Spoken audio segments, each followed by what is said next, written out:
میرے حضور نے زندگی کا خوبصورت زاویہ ہمیں عطا فرمایا کہ اللہ کے نزدیک جو محبوب ترین اعمال ہیں ان میں سے ایک عمل ہی ہے کسی مومن کے دل میں خوشی داخل کر دینا۔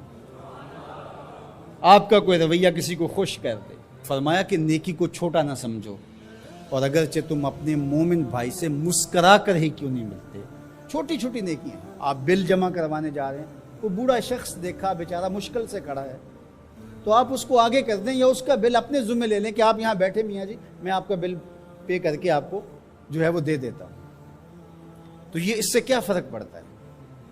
تو ہم نے ایک مائنڈ سیٹ رکھا ہے کہ یہ نہیں کہ اتنے نفل پڑھیں گے تو اتنا ثواب ہوگا، اس میں کوئی بات نہیں۔ دیگ تقسیم کریں گے تو اتنا ثواب ہوگا، اس میں کوئی حرج نہیں، ثواب ہوگا، بہت بڑی نیکی ہے۔ گرمی کی شدت ہے تو آپ پانی پیش کر دیں، سردی کی شدت ہے تو افضل پانی نہیں ہوگا، چائے پیش کرنا ہوگی، گرم چیز پیش کرنا، سوپ پیش کرنا زیادہ افضل ہو جائے گا۔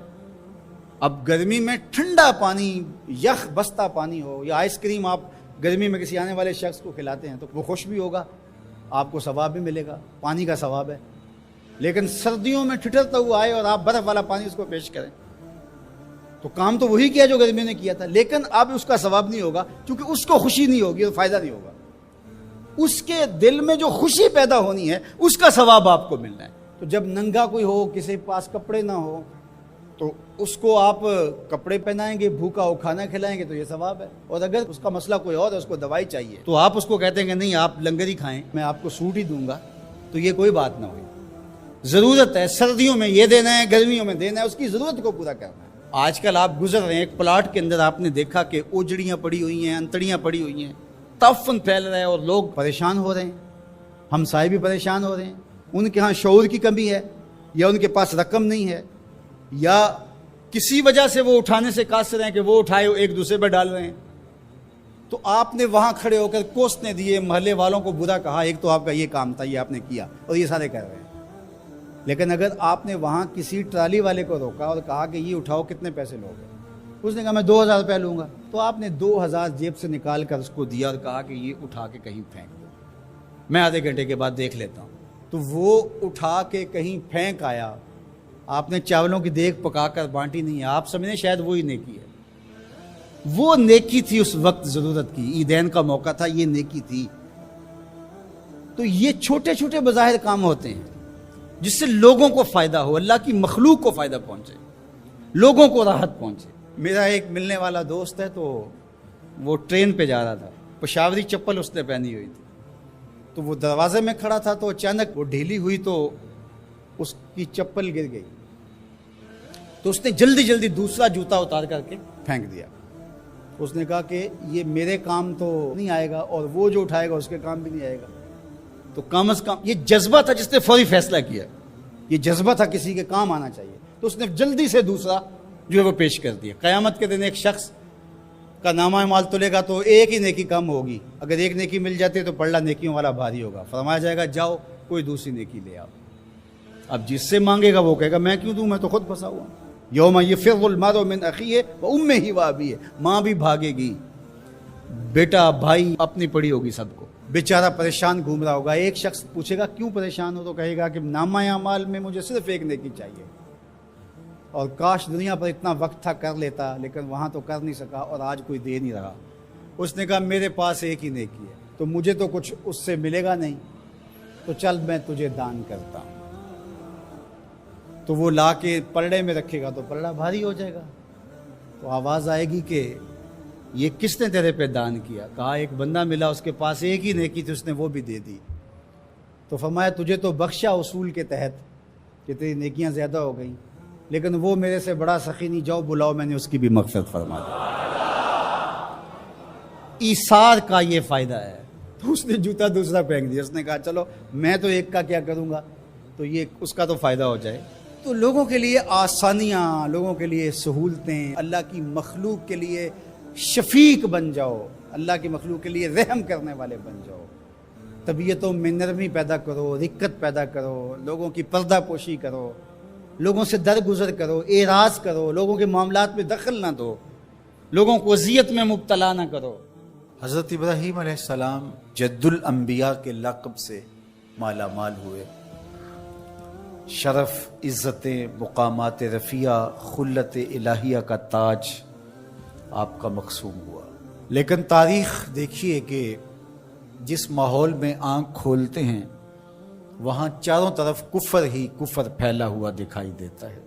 جب یہ بڑے ہوئے، بلوغت کے قریب پہنچے تو لوگ بتوں کے آگے آسن مارے بیٹھے تھے، ان کے سامنے دست بستہ حاضر تھے اور دیر تک ان کی پوجا پاٹ کرتے تھے۔ وہ ایک میلے پہ جاتے تھے، سال میں 2 دفعہ شہر سے باہر ایک کشادہ میدان میں میلہ ٹھیلا کرتے تھے، اور جب 3 دن کے بعد واپس پلٹتے تو سب سے پہلے بت خانے میں ہی آتے اور بتوں کو سلام کرنے کے بعد پھر گھروں میں پلٹتے۔ یہ ان کا مزاج تھا۔ اب وہ میلہ دیکھنے گئے، حضرت ابراہیم علیہ السلام نے ہاتھ میں کلہاڑا پکڑا اور ان کے بڑے معبد، بڑے بت خانے کا رخ کیا، اور توحید کا واحد علم بردار ان بتوں پہ ٹوٹ پڑا۔ فجعلہم جزازا، ٹکڑے ٹکڑے کر کے رکھ دیا، لیکن بڑے کو چھوڑ دیا اور کلہاڑا اس کے کندھے پہ رکھ دیا۔ 3 دن کے بعد جو واپس پلٹے تو سب سے پہلے وہ معبد میں جاتے تھے، جب جا کے دیکھا تو خداؤں کا تیا پانچا ہوا پڑا ہے، سر پہ ہاتھ رکھ لیا، رونے لگے، ہمارے ان خداؤں کے ساتھ یہ کس نے سلوک کیا، ہائے یہ خدا بھی مر گیا، یہ خدا بھی مر گیا، یہ بھی مر گیا، اور بے بسی کی تصویر بنے، چیخو پکار پڑ گئے، شاہی دربار تک چیخیں پہنچی، سارے آیان سلطنت کرسیاں بچھائے بیٹھ گئے، سوچ بچار کرنے لگے یہ کیا ہوا۔ من فعل ھذا بآلہتنا انہ لمن الظالمین، ہمارے خداؤں کے ساتھ یہ کس نے کیا؟ بڑا ظالم شخص ہے جس نے یہ کیا، بڑے قہر میں، جلال میں۔ نمرود بھی، چونکہ اسے لگتا تھا آج جو ہے وہ معبد کے جھوٹے خدا گرا دیے گئے ہیں اور کل یہی کلہاڑا میرے سینے میں بھی اترنے والا ہے، اسے اپنی جھوٹی خدائی بھی ڈولتی نظر آ رہی تھی۔ وہ کہنے لگا کون ہے جس نے ہمارے ان معبودوں کے ساتھ کیا؟ قالوا سمعنا فتى يذكرهم يقال له ابراہیم۔ تو کچھ لوگوں نے کہا ایک نوجوان ہے اس بستی میں جس کا نام ابراہیم ہے۔ بتوں کے خلاف اگر کوئی بات کرتا ہے تو پورے ماحول میں وہی کرتا ہے، پورے شہر میں وہی بتوں کی برائی کرتا ہے، ورنہ تو سب بتوں کے ماننے والے ہیں، پجاری ہیں۔ کہا سب لوگوں کو جمع کرو، آیان سلطنت بھی، وزراء بھی، مشیر بھی، عوام الناس کا جمع غفیر، کہا بلا کے لاؤ انہیں، تاکہ لوگ اس بات کی گواہی دیں کہ واقعی یہ بتوں کے خلاف بات کرتا، اگر یہ بات ثابت ہو جائے تو پھر ہم کڑی سزا دیں گے، عبرت کا نشان بنائیں گے۔ اب ابراہیم علیہ السلام کو بلا بھیجا، کیا ہوا ہے؟ کہا جی آپ کو دربار شاہی میں بلایا جا رہا ہے، چلے چلتے ہیں۔ اللہ اکبر! توحید تو یہ ہے کہ خدا حشر میں کہہ دے یہ بندہ 2 عالم سے خفا میرے لیے تھا۔ تو حضرت خلیل جب پہنچے تو انہوں نے جاتے ہی حملہ کیا، قالوا انت فعلت ھذا بآلہتنا یا ابراہیم، ہمارے ان خداؤں کے ساتھ یہ سلوک ہے ابراہیم تم نے کیا ہے؟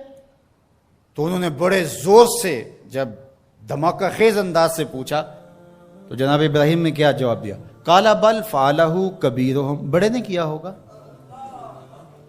اسلحہ تو اسی سے برآمد ہوا ہے نا، یہ لڑ پڑے ہوں گے، یہ کہتا ہوگا میں بڑا ہوں اور چھوٹے مانتے نہیں ہوں گے، لڑائی ہوگی، تو یہ بڑا تھا، اس نے سب کو کاٹ کے رکھ دیا، پوچھ لو اس سے، کلہاڑا بھی اس کے پاس ہے۔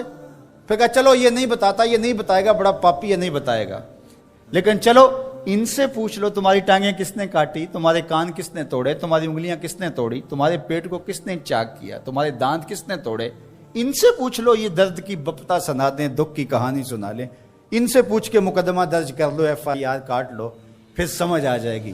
اللہ اکبر! یہ اتنی سخت کاٹ تھی اور یہ وار کلہاڑے کے وار سے بھی سخت تھا۔ قرآن کہتا ہے کہ وہ اپنے گریبان میں جھانکنے لگے۔ اللہ اکبر! اندر سے آواز آ رہی تھی، ضمیر چیخ چیخ کے کہہ رہا تھا یہ معبود ہیں، ان کو ہم اپنا حاجت روا مان رہے ہیں اور ان کو اپنی ضرورتوں کا کفیل سمجھتے ہیں اور اللہ کے مقابلے میں کھڑا کیا ہوا ہے۔ ثم نکسوا علی رؤوسہم، پھر گردنوں کو جھکا لیا، آنکھیں نہیں ملا سکتے تھے جناب خلیل اللہ سے۔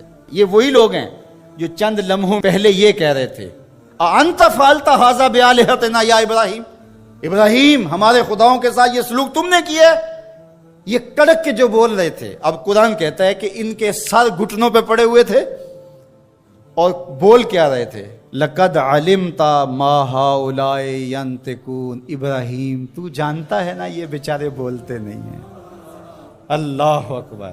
اب اسی موقع پہ، اسی جگہ پہ حضرت ابراہیم ان کو لانا چاہتے تھے، یہ سب کچھ کیا اس لیے تھا۔ اب جناب ابراہیم علیہ السلام کھڑے ہوئے پورے جلال کے ساتھ، پوری شان کے ساتھ۔ اللہ کی تائید کا جھنڈا خلیل اللہ کے ہاتھ میں ہے، پیغمبرانہ شان ہے، لہجے کے اندر جو ہے بانک پن ہے۔ قال افتعبدون من دون اللہ ما لا ينفعکم شیئا ولا یضرکم اف لکم ولما تعبدون من دون اللہ افلا تعقلون۔ آپ نے فرمایا ان کو پوچھتے ہو اللہ کے سوا جو نہ تمہیں نفع دے سکتے ہیں نہ تمہیں نقصان دے سکتے ہیں۔ پھر اتنی زوردار ضرب کہ ان کے عقیدے پاش پاش ہو کے رہ گئے۔ اف لکم، توف ہے تمہارے اوپر، افسوس ہے تمہارے اوپر، وَلِمَا تَعْبُدُونَ مِن دُونِ اللَّهِ، اور ان پر بھی افسوس جن کو تم پوچھتے ہو، تمہارے میں عقل نہیں ہے۔ اللہ اکبر۔ اب کوئی دلیل آگے موجود نہیں تھی، اور جب دلیلیں ساکت ہو جائیں تو پھر لوگ جو ہیں وہ دوسرے انداز میں اتر آتے ہیں۔ اب انہوں نے کیا کہا؟ اگر کچھ کرنا چاہتے ہو تو ان کو جلاؤ، اس کے علاوہ کوئی راستہ نہیں۔ اب ایک چخا تیار ہونے لگی۔ اچھا، ایک شخص کو منظر نامے سے ہٹانے کے لیے تلوار کا ایک وار کافی نہیں تھا، لیکن وہ نشان عبرت بنانا چاہتے تھے۔ بہت بڑا الاؤ آگ کا تیار کیا جانے لگا، جس میں مہینہ 2 مہینہ مسلسل اس کے اندر ایندھن ڈالا جاتا رہا۔ پھر جب اس کو آگ دی گئی تو ایسی آگ بھڑکی کہ کئی میلوں سے اس کے شعلے نظر آتے ہیں، اور کوئی افق سے گزرتا ہے پرندہ تو وہ بھی جل بھن کے کباب ہو کے اس کے اندر گر پڑتا ہے۔ اللہ اکبر۔ حضرت ابراہیم علیہ السلام بیٹھے ہیں، بدن کو جکڑ دیا گیا، منجنیق میں ڈال کر گھمانے لگے۔ حضرت جبرائیل امین نے عرض کی کہ اگر آپ کہیں تو رب کی بارگاہ میں عرض کروں یہ مشکل ٹل جائے۔ کہا مجھے آپ کی کوئی حاجت نہیں۔ تو کہا پھر آپ ہی تو واحد نشان ہیں توحید کا اس دنیا کے اوپر، تو آپ اللہ سے خود ہی عرض کر لیجئے۔ کہا مجھے ایک بات بتاؤ کہ ان کافروں کے دل میں کس نے ڈالا کہ مجھے جلایا جائے؟ کہا رب جلیل نے۔ کہا اگر جلیل کی یہ مرضی ہے تو خلیل کی بھی یہی مرضی۔ جے سونا میرے دکھ وچ راضی، جے سونا میرے دکھ وچ راضی تے میں سکھ نو چلے ڈاواں۔ اگر رب کی یہ مرضی ہے تو اس کے عبد کی بھی یہی مرضی ہے۔ اللہ اکبر۔ اب جب منجنیق کو گھما کر کے آگ میں ڈالا جانے لگا تو کارکنان قضاء و قدر کی چیخیں نکل گئی۔ حوران بہشتی نیچے جھک جھک کے دیکھ رہی تھی، مالک قیامت آنے والی۔ کہا میری قدرت کے رنگ دیکھو، فانوس بن کے جس کی حفاظت ہوا کرے، وہ شمع کیا بجھے جسے روشن خدا کرے۔ تو فرمان رب آگ کے نام آتا ہے، قلنا یا نارو کونی بردم و سلامن علی ابراہیم۔ ہم نے کہا آگ میرے ابراہیم پر سلامتی کی ٹھنڈی ہو جا، اتنی بھی ٹھنڈی نہ ہونا کہ میرے خلیل کو سردی لگنے لگ جائے۔ 40 یا 50 دن تک اس آگ کے اندر رہے، آگ بجھنے نہیں پا رہی تھی، اتنا بڑا الاؤ تھا، باہر آگ جل رہی تھی، اندر نسیم جنت کی بہاریں تھیں۔ جب آگ بجھنے لگی اور جب اس کے شعلے اوپر سے نیچے کی طرف آنے لگے، آہستہ آہستہ آگ بجھی اور جلتے ہوئے دہکتے ہوئے انگارے ہر طرف نظر آ رہے تھے۔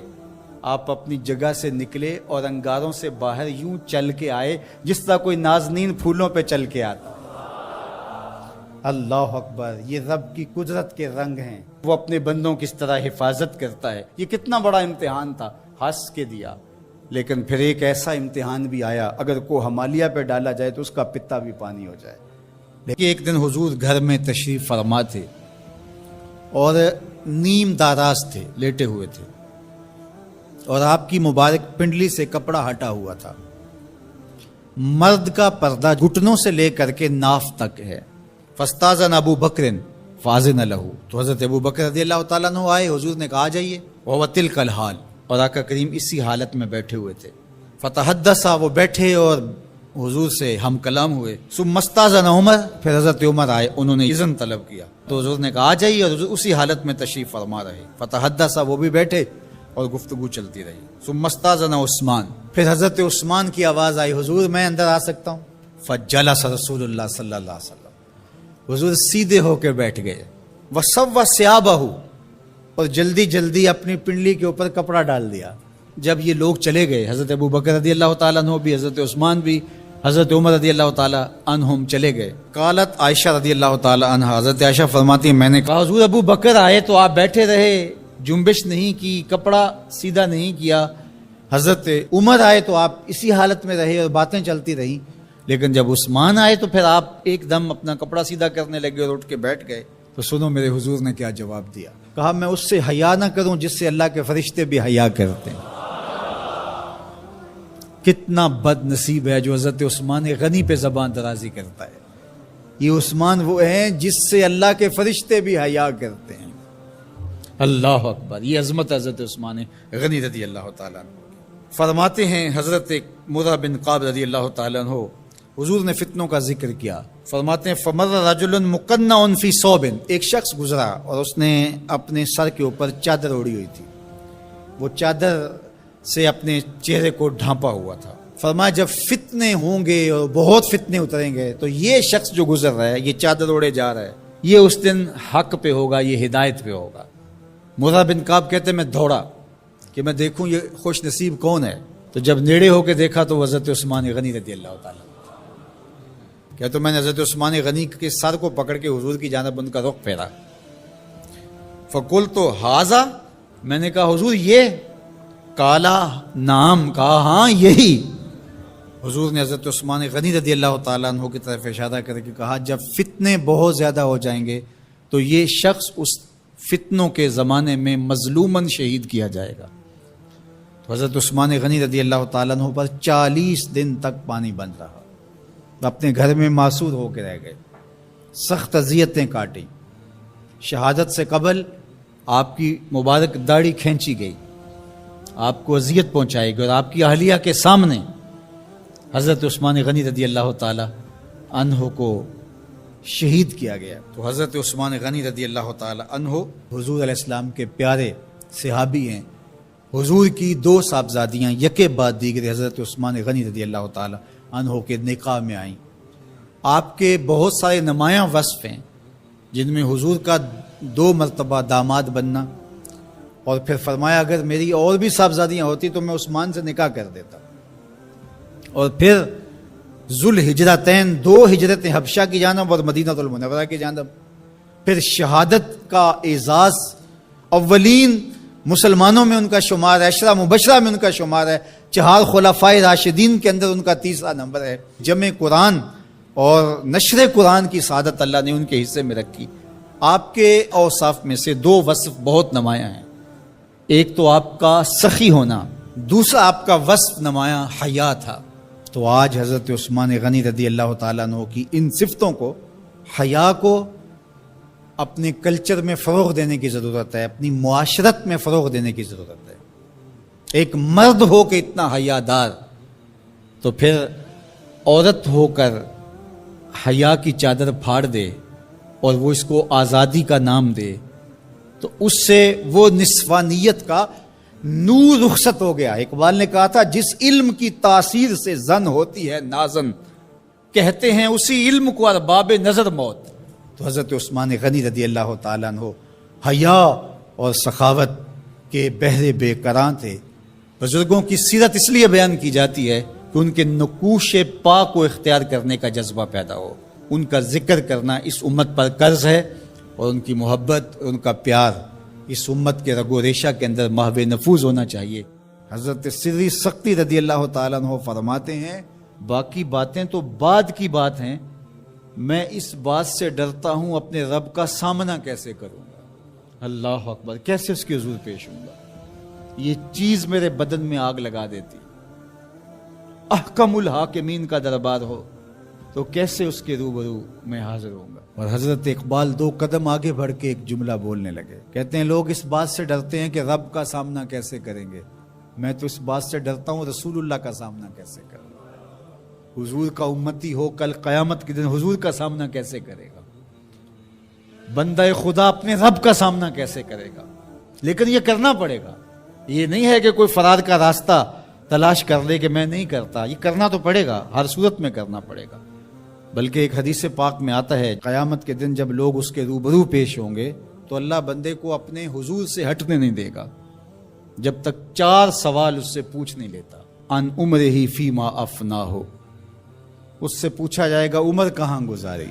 دوسرا سوال جو اس سے کیا جائے گا ان جسد ہی فیما ابلا ہو، بتا اپنے جسم کو کن کاموں میں لگایا. تجھے پھریرا بدن دیا تھا، اٹھتی جوانی تھی، عنفوان شباب تھا، چمکتی آنکھیں تھی، روشن چہرہ تھا. تجھے سنتے کان بولتی زبان بخشی، چوڑی چھاتی عطا کی، نرگسی آنکھیں تھی.